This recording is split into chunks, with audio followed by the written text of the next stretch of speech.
Hi ನಮಸ್ತೆ ಎಲ್ಲರಿಗೂ. ಇವತ್ತಿನ ರೆಸಿಪಿ ಶ್ರೀರಾಮನವಮಿ ಹಬ್ಬದ ಪ್ರಯುಕ್ತ ಮಜ್ಜಿಗೆ ಹಾಗೆ ಬೇಲದ ಹಣ್ಣಿನ ಪಾನಕ ಮತ್ತು ಕೋಸಂಬರಿ ಮಾಡೋದು ಹೇಗೆ ಅಂತ ನೋಡೋಣ.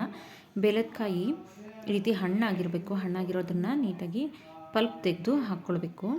ನಾನಿಲ್ಲಿ ಒಂದು ಮಿಕ್ಸರ್ ಜಾರಿಗೆ ಪಲ್ಪ್ ಹಾಕ್ಕೊಂಡು ನಂತರ ಇಲ್ಲಿ 2 ಏಲಕ್ಕಿ ತೊಗೊಂಡಿದ್ದೀನಿ. ಹಾಗೆ ಒಂದು 3/4 ಕಪ್ನಷ್ಟು ನಾನು ಬೆಲ್ಲ ತೊಗೊಳ್ತಾ ಇದ್ದೀನಿ. 3/4 ಕಪ್ಪಷ್ಟು ಬೆಲ್ಲ ಬೇಕಾಗುತ್ತೆ. ಇದನ್ನು ನೀಟಾಗಿ ಈ ರೀತಿ ಪೇಸ್ಟ್ ಮಾಡ್ಕೊಳ್ಬೇಕು.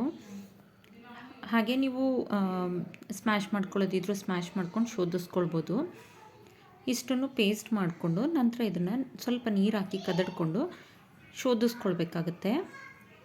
ನೋಡಿ, ಈ ರೀತಿ ಶೋಧಿಸ್ಕೊಂಡು ಇದಕ್ಕೀಗ ಬೇಕಾಗುವಷ್ಟು ನೀರನ್ನು ಸೇರಿಸ್ಬೇಕು.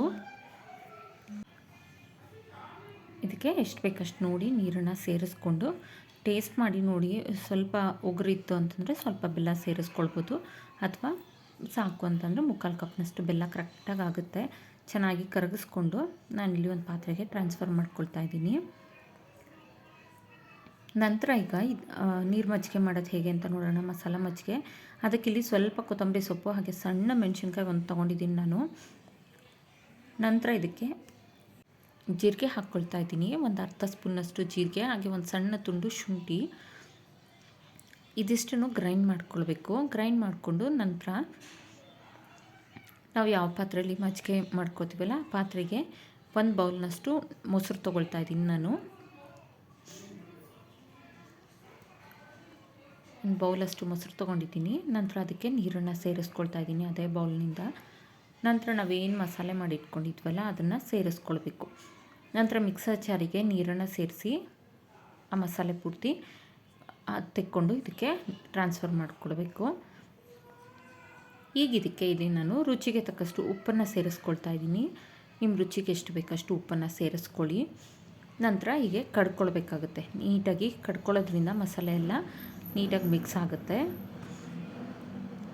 ನಂತರ ಇದಕ್ಕೆ ಎಷ್ಟು ಬೇಕಷ್ಟು ನೋಡಿ ನೀರನ್ನು ಸೇರಿಸ್ಕೊಳ್ಳಿ. ಈಗ ಮಸಾಲ ಮಜ್ಜಿಗೆ ಸಹ ರೆಡಿ ಇದೆ. ಬೇಕಂದರೂ ಒಗ್ಗರಣೆ ಸಹ ಹಾಕ್ಕೊಳ್ಬೋದು. ಸಾಸಿವೆ ಮತ್ತು ಹಿಂಗಿನ ಒಗ್ಗರಣೆ ಕೊಟ್ಕೊಳ್ಬೋದು. ಈಗಿಲ್ಲಿ ಕೋಸಂಬರಿ ಮಾಡೋದಕ್ಕೆ ಹೆಸರುಬೇಳೆನ ನಾನು 1 ಗಂಟೆ ನೆನೆಸಿಟ್ಟಿದ್ದೆ.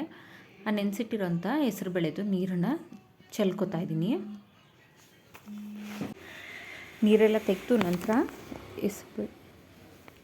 ಹೆಸರುಬೇಳೆನ ಒಂದು ಬೌಲಿಗೆ ತೊಗೊಂಡಿದ್ದೀನಿ. ನಂತರ ಅದಕ್ಕೆ ಹೆಚ್ಚಿಟ್ಕೊಂಡಿರೋಂಥ ಸೌತೆಕಾಯಿ, ನಂತರ ಸ್ವಲ್ಪ ಕೊಬ್ಬರಿ ತುರಿ, ಇದಿಷ್ಟನ್ನು ಸೇರಿಸ್ಕೊಂಡಿದ್ದೀನಿ. ಈಗ ಇದಕ್ಕೆ ರುಚಿಗೆ ಎಷ್ಟು ಬೇಕಷ್ಟು ಉಪ್ಪನ್ನು ಸೇರಿಸ್ಕೊಳ್ತಾ ಇದ್ದೀನಿ. ಹಾಗೆ ಸ್ವಲ್ಪ ಪೆಪ್ಪರ್ ಪೌಡರ್, ನಂತರ ಸ್ವಲ್ಪ ಕೊತ್ತಂಬರಿ ಸೊಪ್ಪು, ಇದಿಷ್ಟನ್ನು ಸೇರಿಸಿ ಚೆನ್ನಾಗಿ ಮಿಕ್ಸ್ ಮಾಡಿಕೊಂಡ್ರೆ ಆಯಿತು. ಕೋಸಂಬರಿ ಸಹ ರೆಡಿ ಆಗಿಬಿಡುತ್ತೆ.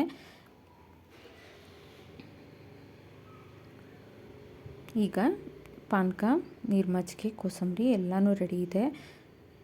ಈ ರಾಮನವಮಿ ಹಬ್ಬಕ್ಕೆ ಮಾಡಲೇಬೇಕಾದಂಥ ನೈವೇದ್ಯಕ್ಕಿಡೋವಂಥ ಕೋಸಂಬರಿ, ಪಾನಕ, ಮಜ್ಜಿಗೆ ರೆಡಿ ಇದೆ.